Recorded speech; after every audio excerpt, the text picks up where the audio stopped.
اگر کوئی شخص قرآن عظیم الشان کی جھوٹی قسم اٹھائے تو اس کا کتنا گناہ ہے، اور کیا جھوٹی قسم اٹھانے کا کوئی کفارہ بھی ہے؟ جھوٹی قسم اٹھانا گناہ کبیرہ ہے،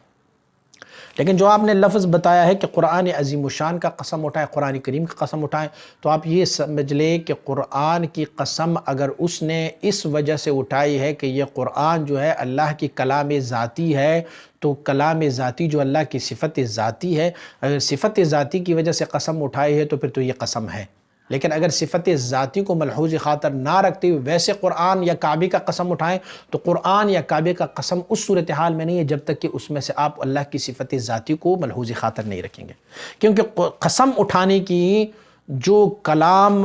مشائخ نے اور اہل عقیدہ نے رکھا ہوا ہے وہ یہ ہے کہ قسم جو ہے واللہ، باللہ، تاللہ یا اللہ کی صفات ذاتی کی قسم اٹھانے سے قسم ہو جاتا ہے۔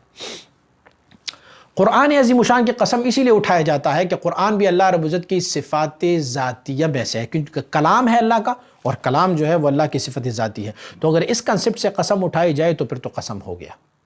اور اللہ کی کلام، کعبۃ اللہ یا کسی بھی واللہ، باللہ اور تاللہ کی قسم اگر جھوٹی اٹھائی جائے تو جھوٹی قسم جو ہے وہ گناہ کبیرہ ہے، اس کا کوئی کفارہ نہیں ہے۔ ہاں ایک کفارہ ہے، استغفار کرے، توبہ کر لے، اور جو قسم اٹھائی ہے اس قسم میں اگر یہ حانث ہو گیا ہے تو پھر اس قسم کا کفارہ ادا کر لے، اور باقی اللہ کی بارگاہ میں عجز و استغفار و توبہ اور انابت اور رجوع اللہ کر لے کہ اللہ ان کی اس گناہ کو معاف فرمائے۔